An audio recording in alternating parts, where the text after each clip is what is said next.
to the Digitize Fully Charged Podcast. I'm your host, I'm Curate, and I'm joined, as always, by my colleague, Niall Ridgway. And today's episode is a conversation with Kirsty Hair. Kirsty's a long-standing friend of us here at Digitize, teacher fellow at University of Strathclyde, where she helps students become educators. Welcome, Kirsty.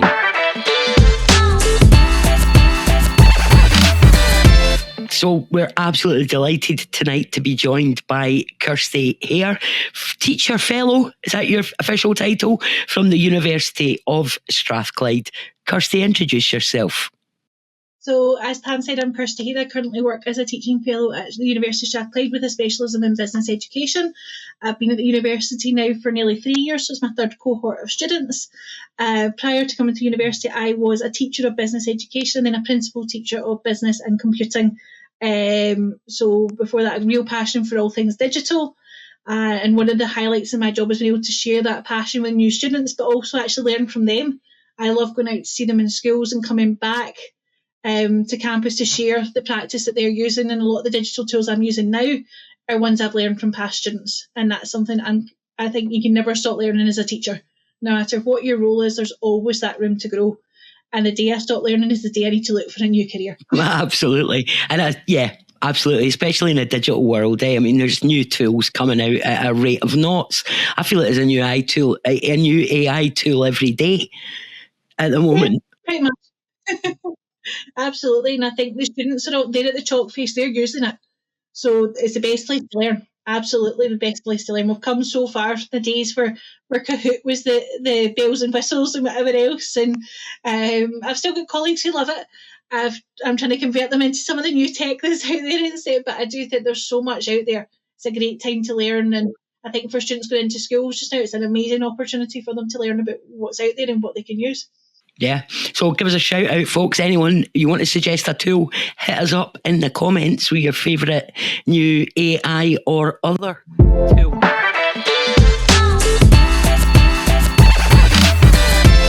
Who was that first teacher who made that impact and made you think, oh, hold on, I really love your teaching style, or I love how you make me feel as a person? Is there a teacher that really stands out from your past that you've brought forward? It's a teacher that made me choose to go and be a business studies teacher. Now, I come from a family of teachers. I think I'm fourth generation. So I always had in my head I wanted to be a teacher. And actually, until I went into my final year at school, I wanted to go and do something like maths or science. And then I got my higher results and tried to do advanced higher maths, and that was the biggest mistake I've ever made. Still haunted by my teacher actually putting down my prelim and saying, Kirsty, that was disappointing. And I'd never disappointed anyone. And to be told that, he taught me for 4 years, so I knew him really, really well, and for him to put it down and say that. So that's when I decided I needed to rethink my future.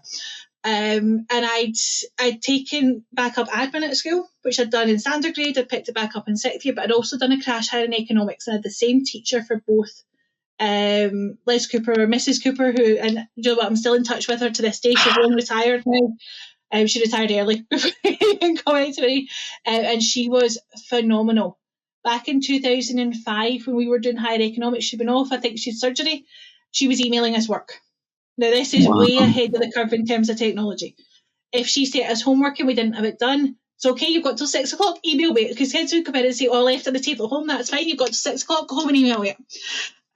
And that was years before technology took off. Mm-hmm. She was so far ahead. She was so full of energy and so full of enthusiasm, and she really knew her kids, and she tailored the way she taught to the kids in front of her. So I had her for 2 different subjects. So higher economics, we were all going to university. We all had 4 or 5 hires already. We'd all sit here. We were all going to go and study business of some description. She treated us like university students. We were treated like adults. She would go between lectures and seminars, us leading learning. Yeah. My admin class was more what I would see as a traditional classroom setting with your kind of mixed ability class of seniors. But again, her enthusiasm was just phenomenal. Her relationships with pupils was amazing. But then she asked me to go and help her with a third year class. It was a third year foundation at the time, so your National 3 equivalent now. Mm-hmm. It just came up that I happened to be going home. I was carrying a box down the stairs. She went, oh, you're free? I said, well, I've got nothing else on. I've got a free period just now. She went, do you want to stay and help? And I went, right, okay. And that was probably what sparked my passion for wanting to be a business teacher, was watching her with this class of kids, because she went from teaching my higher economics class the period before, where we were doing essay questions and whatever else and pure marking and an almost kind of like presentation lecture style, to playing Who Wants to Be a Millionaire with these kids. Great. Because there were only 8 or 9 pupils in the class. They all had additional learning support from lower ability, physical disabilities, English as an additional language. And she really met them at their level. And she's like, if I gave them jotters and whatever to do with theory the way I would do with your higher class, I would have no engagement. They couldn't do it. So she was doing it like a game show. She was, honestly, the energy that woman had was amazing. And I always said, if I could be half the teacher she was, I would be happy. And I like to hope that I was that teacher to some young people. And I think one of the biggest moments in my career just now, I have a girl training to be a business studies teacher that I taught. Who was in that class for the scratch class, and I taught this girl from second year until she was in 6th year when I left that school to go be head of department. And when she got in touch and said she was thinking of applying for the PhD, that for me was that moment when you think, I've made a difference, I've made an impact, somebody's wanting to follow in my footsteps. And for me the real upshot is that I get to teach them again. I get to see her be a teacher rather than just she's left and I've heard she's gone on to do it. So for me that was a real moment. I think it's, you want to be that teacher that isn't afraid to give pupils that opportunity, the one who says why not, rather than why they get to do it, well why not. I think you want to be that teacher that the kids turn to, and I don't mean breaking down, it's that professional relationship, it's always about professionalism, but I do think that one where they feel they can get support from, the one they feel they want to work harder. I love Rita Pearson's TED Talk, about being that champion. I've not seen that. Teacher, you need to watch it. Honestly, it's one of the first things I get the students to do, because it is really quite emotional, in that idea of being that teacher that champions the child that doesn't necessarily have a champion. And I worked in schools where there were quite high levels of deprivation, that some of these kids didn't have that person believe in them and say, you can do this. And I was always of the mindset that I would tell them they could do it until they believed it themselves. And I do the same with students. When they're saying, I've got imposter syndrome, I can't do this. You want to champion them until they see themselves just what they can do. And so when I see that student who had a tough time last year on the course, she's doing her final, she's doing amazing now. I wasn't far off tears this morning watching her teach. And I think for me, it's about having that, you get so invested in how they're doing and whatever else, and it means that much. But to see that progress, I think, is so, so important. Yeah. And to hear from them years later, wherever they are, or I've still got students from the first year I taught at the university that get in touch for help with stuff. They come back in and help me. So some of them have been back in helping me with teaching and things like that, sharing their own good practice. That's what it needs to be all about. It needs to be about that community. I wonder if Mrs. Cooper knows what an impact she had on you, Kirsty.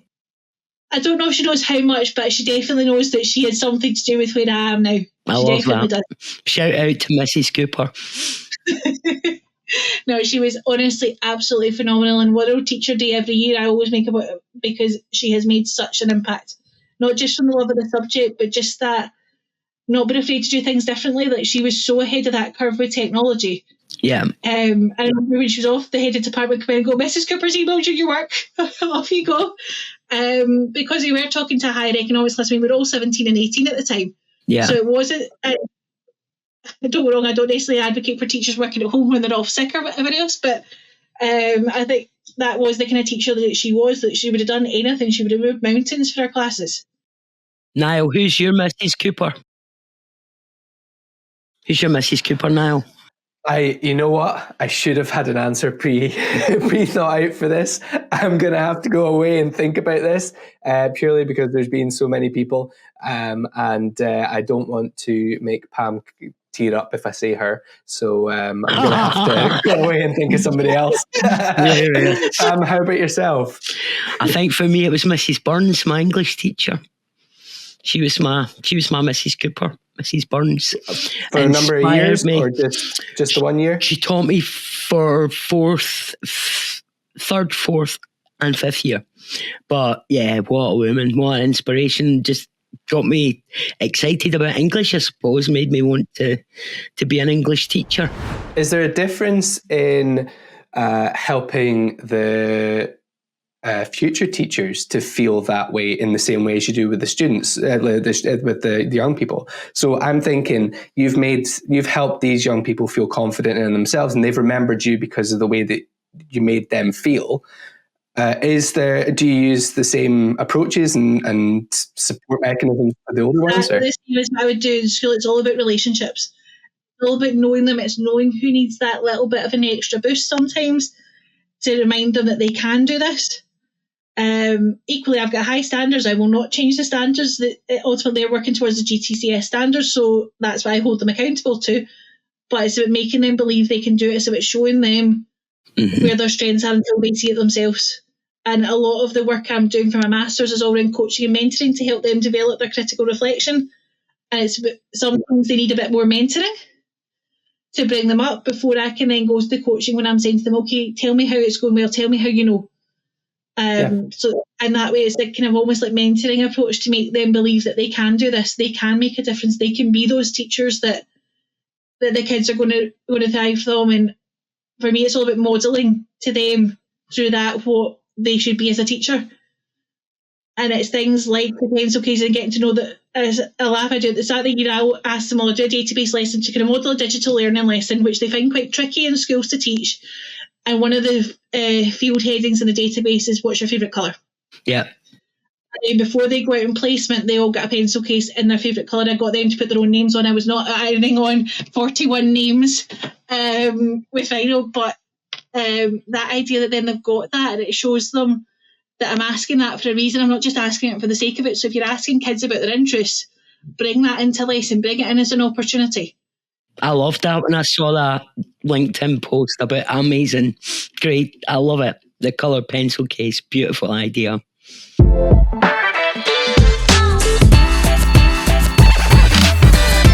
Yeah. It's funny, isn't it, when you think about the impact technology's had on just about every other industry. And we're still here. Like, you know, we've all been doing this for, you know, years and years and years, decades, perhaps. I remember when the iPad came out in 2010 and I was like, well, this is going to revolutionise education. And, you know, it's had impact, sure. But yeah, we're just not where we thought we would be, yeah.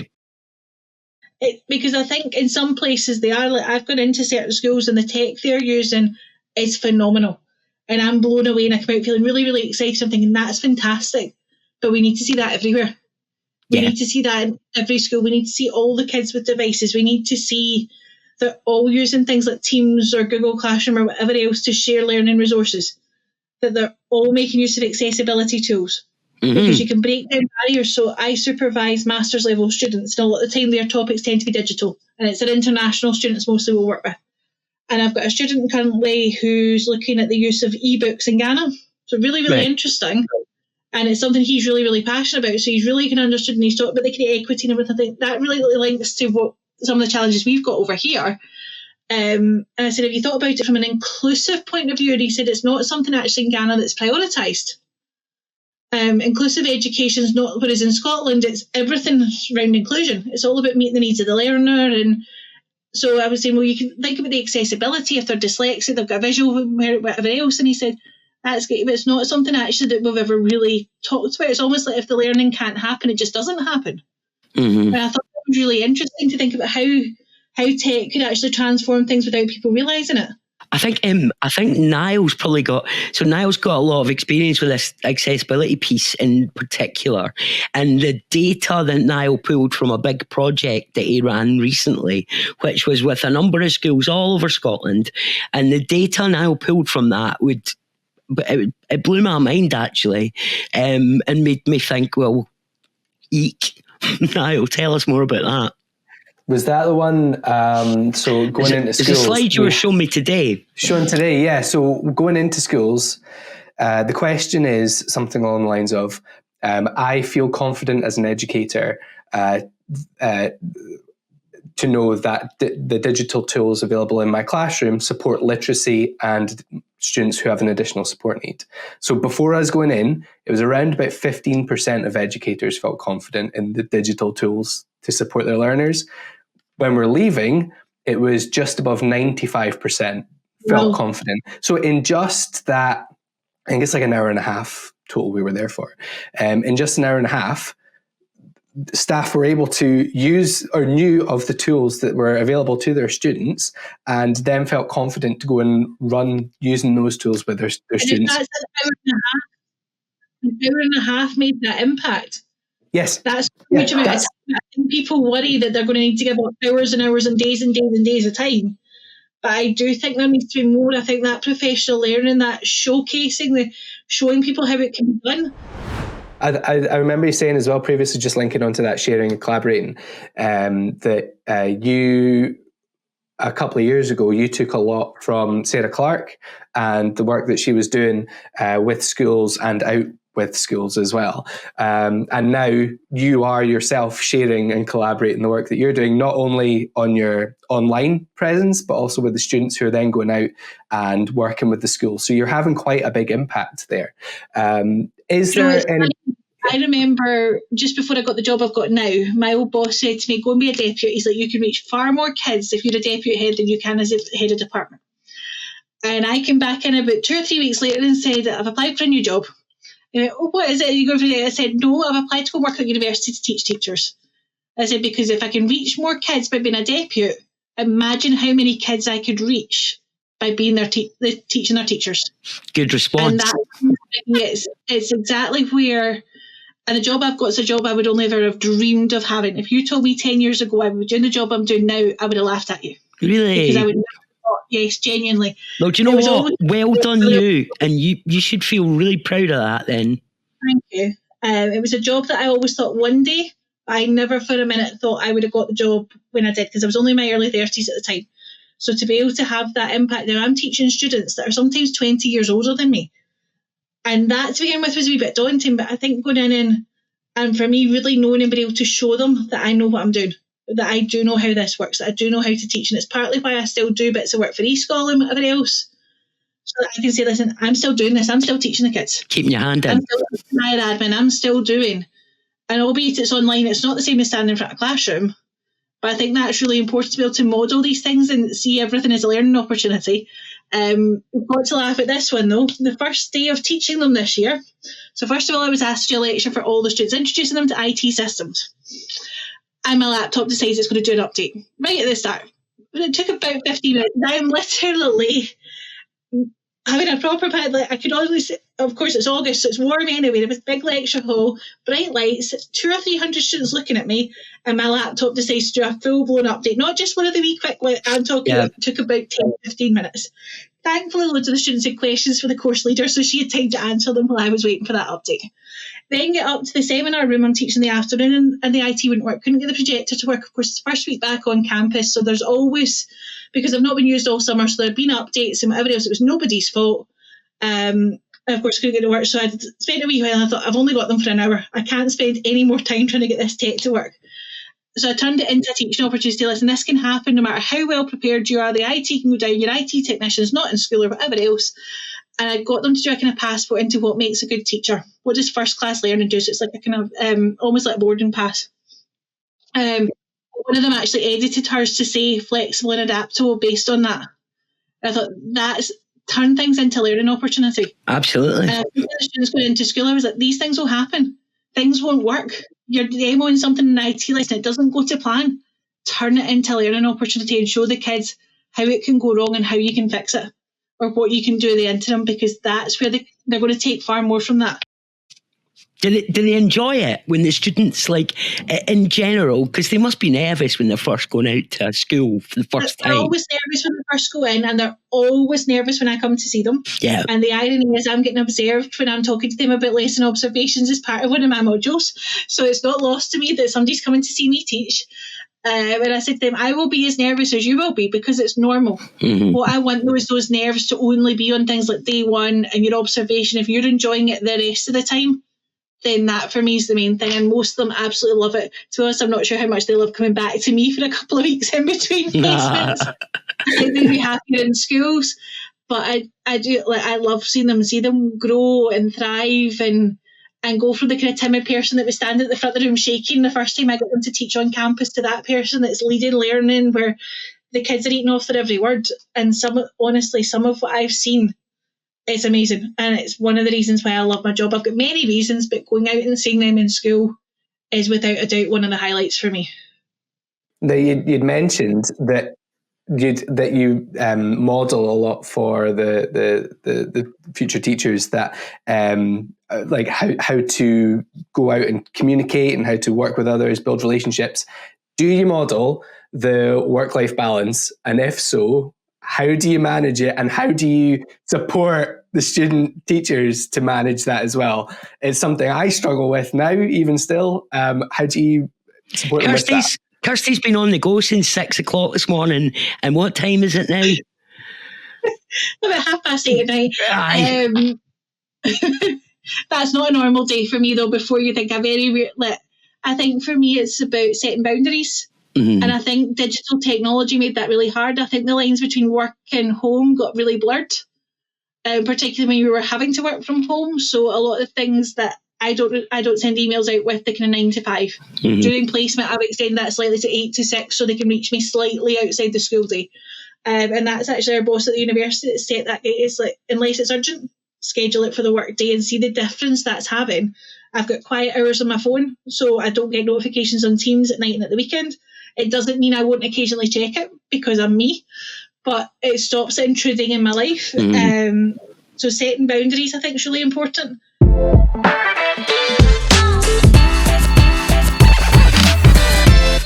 I was wanting to ask, so Kirsty, you were saying about the bite-sized learning and cutting everything down into 20-minute kind of segments, and then you've got your flipped learning as well, where students are going away, they're watching and reading up and then coming into the lesson to discuss with others. Is there a need then for the kind of formal system that we have in education that we're still operating across the country, or do you think that there's a need for a full change or a partial change in how we educate our students, our staff, absolutely everybody across the board?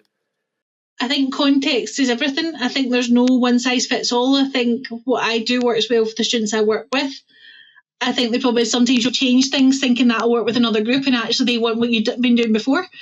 But I do think there's a need to look at doing things differently. I don't know quite what the answer is, but I do think for me things that are easily accessible, that they can access in their own time, that because getting out of school for cover and stuff like that is difficult. So if you put on an amazing training course and staff are like, I really want to go to that, but we can't give you cover.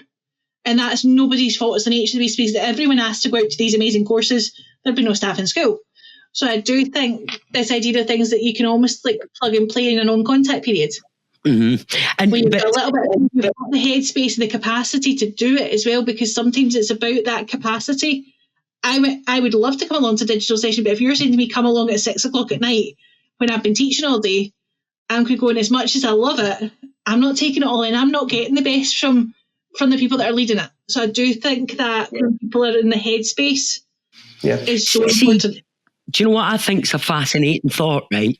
See if we were to take, I don't know, the smartest people in the world, whoever they may be, right? And we were to put them in a room and we were to say, right, guys and girls and everyone in between, we need to invent a system that's going to prepare children and young people for life and work. I just wonder if what they'd come up with is we're going to put buildings in every town, and in the buildings we'll fill them with adults, and they'll all be split into little groups of around about 30, and they'll follow a rigid timetable, and then at the end of the year, would that be the system? Probably not. So yeah, what do you think about that kind of idea of like that being someone's job? So like I know in some local authorities in Scotland, we see the role of a learning technologist. I just bashed my microphone. That's going to be really annoying for Niall to edit. But so in some local authorities, they will employ people to be learning technologists. Now, what do you think about that as an idea where, do you know something, it's not always teachers. So I know there's a local authority that springs to mind as having some incredible impact with digital technology, and they've taken a decision to employ a team of people whose job it is is to support teachers with digital technology in schools. They're based in schools and they're being paid for it. Because like you said, it's usually the one person, someone like us. I bet you we've all done that. And others like us, the Sarah Clarks, like all of us lot. Yeah, absolutely. And I do think there needs to be a person, and I think it needs to be somebody who's not doing it voluntarily, because if that person leaves, if there's an appointed person, there's money there, then they're going to replace them. So okay, there might be a period of transition.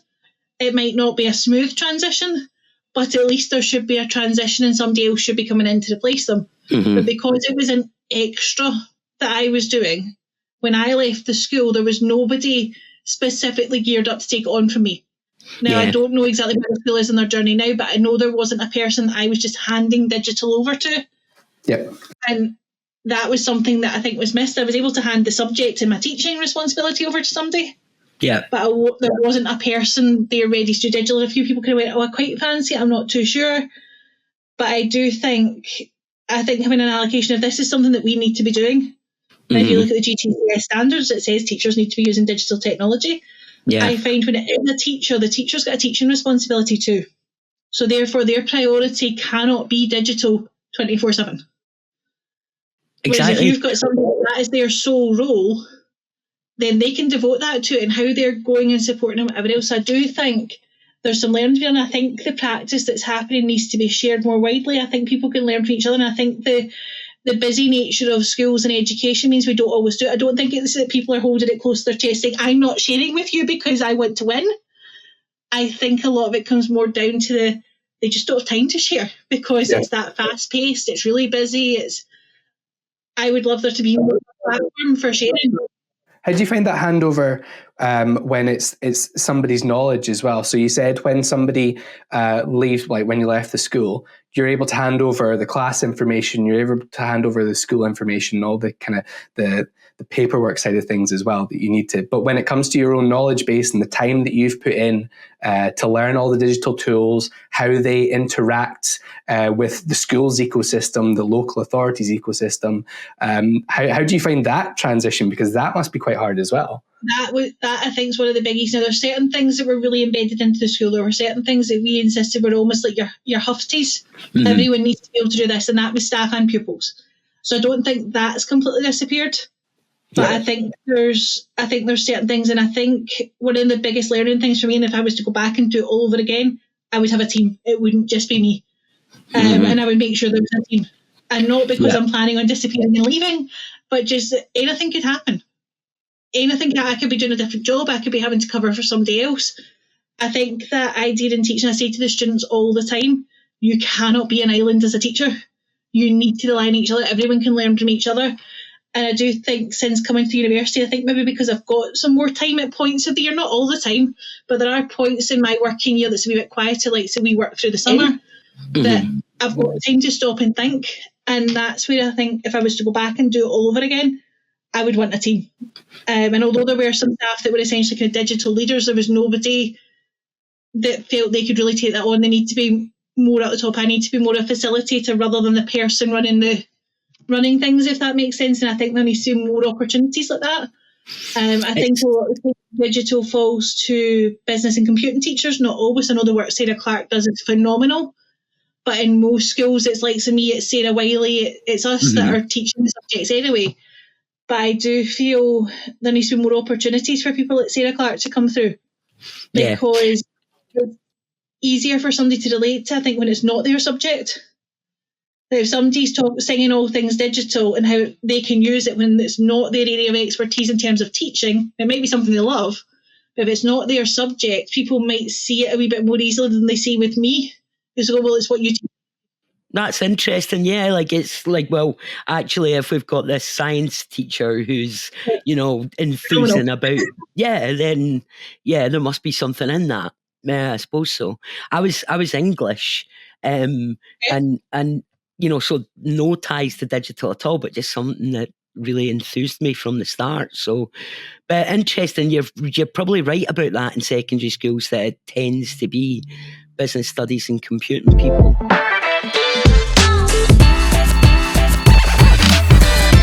Your night has been taken up. Yeah, I know. I'm so sorry. Obviously, we've been chatting for quite a while. But is there a final message you'd like to give to your students, to anybody going out on placement, to anybody who's thinking of becoming a teacher, any businesses out there that are wanting to get involved in kind of the digital landscape for themselves or to support the schools around them? Is there any final message that you'd like to give out there to everybody who's listened? I think for anyone who's considering being a teacher, absolutely do it. Don't wait. Don't think it's not the right time now. Go for it. Because it genuinely is the best job in the world. Although I'm not teaching in schools anymore, it is genuinely the best job, being able to make that difference. I would love to see businesses be more involved with schools, particularly for supporting that kind of equity with digital. If businesses were willing and able to sponsor stuff or whatever else their local areas, then that would be absolutely amazing. But I think for me, it's don't be afraid to try things. Don't be afraid to try things, and if it doesn't work, that's okay. Mm-hmm. It's all about reflecting on it and moving forward. And when it comes to tech, there's so much out there. Take time to look at what's going to work for you. I don't use everything because I couldn't possibly. But I've got certain tools that I really like. Mm-hmm. And take time to explore them. Take time to learn from each other. If you've got stuff that you use, don't be afraid to share it. I think there's always that bit of imposter syndrome. Think, I'm just a whatever, I'm just a new teacher, I'm just a probation, I'm just a student.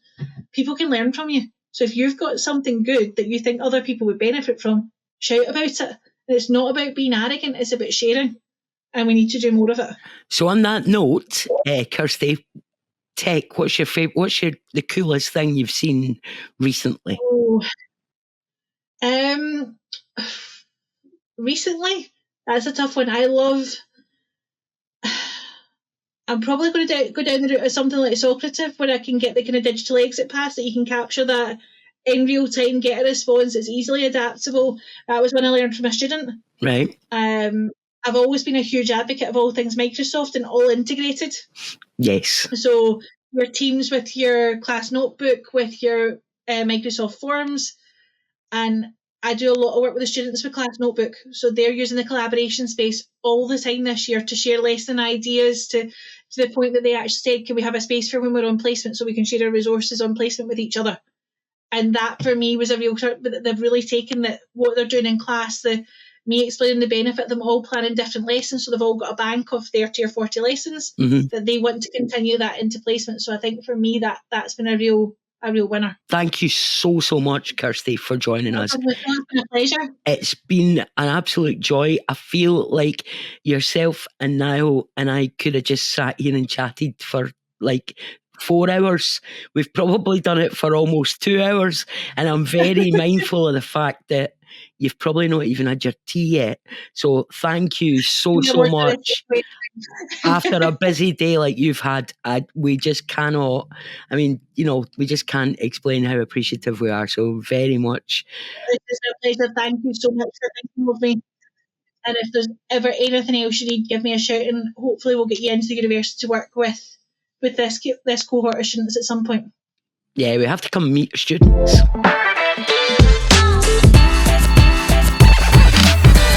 Well, that's a wrap for this episode. Thanks very much for joining us.